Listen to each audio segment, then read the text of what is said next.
Praise the Lord.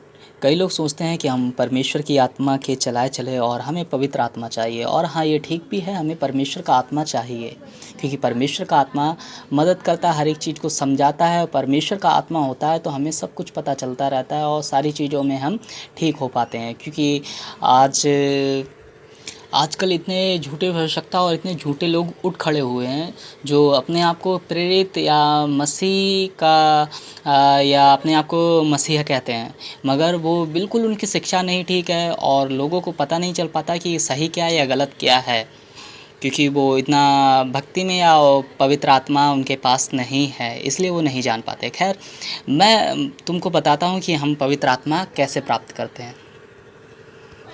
पतरस 2:38। पतरस ने उनसे कहा, मन फिराओ और तुम में से हर एक अपने पापों की क्षमा के लिए यीशु मसीह के नाम से बपतिस्मा ले, तो तुम पवित्र आत्मा का दान पाओगे। तो पहला काम हमारा मन फिराओ, पहला काम हमारा मन फिराना। और तुम में से हर एक अपने पापों की क्षमा के लिए यीशु मसीह के नाम से बपतिस्मा ले। फिर हमें बपतिस्मा लेना है और तो तुम पवित्र आत्मा का दान पाओगे। परमेश्वर का दास कहता है तो तुम पवित्र आत्मा का दान पाओगे। हाँ, बिल्कुल, हमें अपने कुकर्म से मन फिराना है और हमें परमेश्वर की आज्ञा मानना है। हमें अपनी चीज़ों से मन फिराना है, गलत चीज़ों से, और परमेश्वर में आना है। अपने पापों की क्षमा के लिए यीशु मसीह के नाम से बपतिस्मा लेना है। तो वचन कहता तो तुम पवित्र आत्मा का दान पाओगे।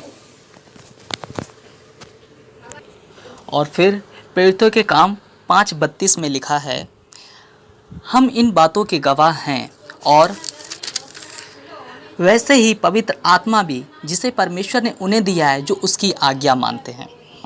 हम सब परमेश्वर के जो लोग हैं, हम सब इस बातों के गवाह हैं। पवित्र आत्मा भी जिसे परमेश्वर उन्हें देता है जो उसकी आज्ञा मानते हैं। तो हमारा काम है परमेश्वर की आज्ञा मानना। परमेश्वर कहता है मन फिराओ, हमें बुरे कामों से मन फिराना है। मन कई चीज़ों से हमें फिराना होता है, सारी चीज़ें होती हैं, उनसे हमें मन फिराना है, और परमेश्वर हमें फिर पवित्र आत्मा देता है।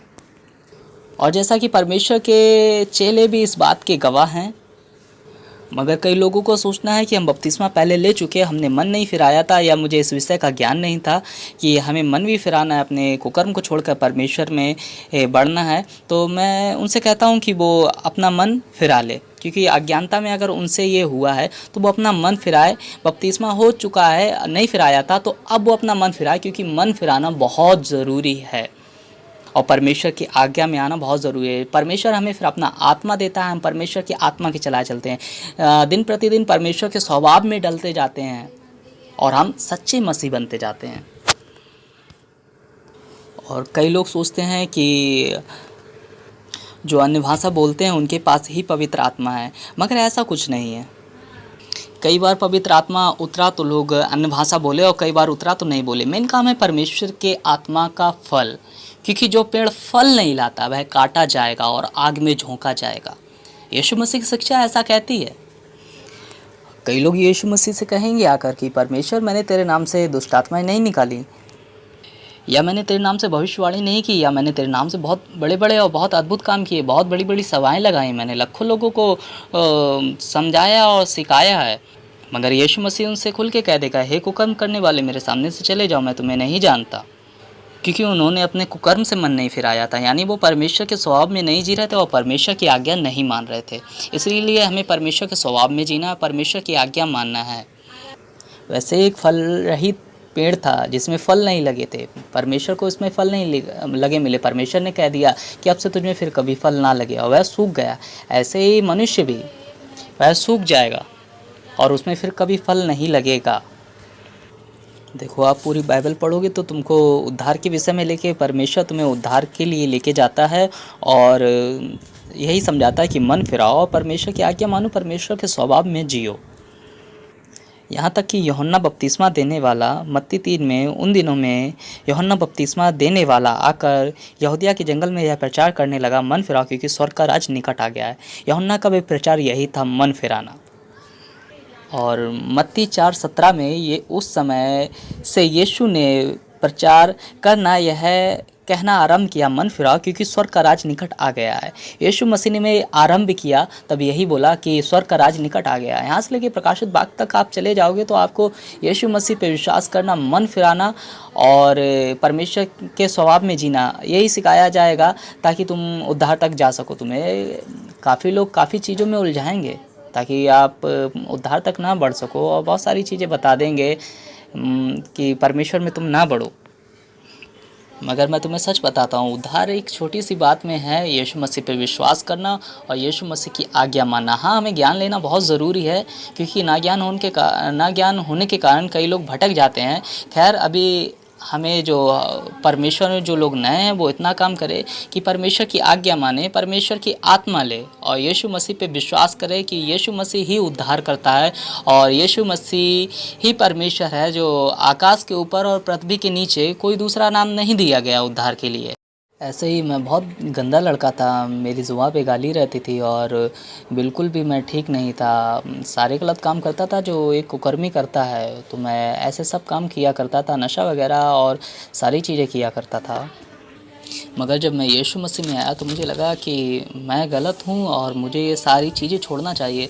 तो मैंने छोड़ने का निर्णय लिया। मैंने एक चीज़ छोड़ी, दो चीज़ छोड़ी। बहुत अटपटा लग रहा था मुझे, पहली बार मुझे ऐसा लग रहा था कि जैसे मुझे किसी ने बोतल में बंद कर दिया हो कि ज़िंदगी बिल्कुल एकदम ऐसी हो गई है कि मानो कुछ कर ही नहीं सकते हैं। फिल्में बहुत गाया करता था और बहुत सारी चीज़ें किया करता था, मगर खैर मैंने फिल्में भी छोड़ा और ये सारी चीज़ जो संसार के आनंद है ये सारी चीज़ों को मैंने त्याग दिया। खैर मुझे एकदम ऐसा लग रहा था कि मानो मैं कुछ कर नहीं सकता या किसी बोतल में बंद कर दिया हो, मगर मैं परमेश्वर का धन्यवाद करता हूँ क्योंकि मैं ये सोचता था कुछ भी हो जाए, अब कुछ भी हो जाए, बस जैसा परमेश्वर को भाता है मैं परमेश्वर को प्रसन्न करूँगा, जैसा परमेश्वर को भाता है मैं वो करूँगा। मुझे ये आनंद नहीं चाहिए, चैन नहीं चाहिए और बस मैं वही करूँगा और मैंने वैसा ही किया। धीरे करके परमेश्वर ने मुझे समझ दी, बुद्धि दी, ज्ञान दिया, मैं सारी चीज़ों को समझा और बड़ा इन सारी चीज़ों में। तो मुझे पता चला मसीहत से अच्छी ज़िंदगी तो कहीं है ही नहीं। और फिर मुझे मसीह जीवन में वो आनंद मेरे ऊपर उतरने लगा और वो मज़ा आने लगा, मुझे वो इतना अच्छा लगने लगा, मुझे मैं क्या बताऊं। मैंने सारी चीज़ों को त्यागा, यहाँ तक कि मैंने उन लोगों को तक त्याग दिया जो गुरु थे हमारे और अपने आप को गुरु कहते थे और परमेश्वर के विषय उनकी सीधी चाल नहीं थी।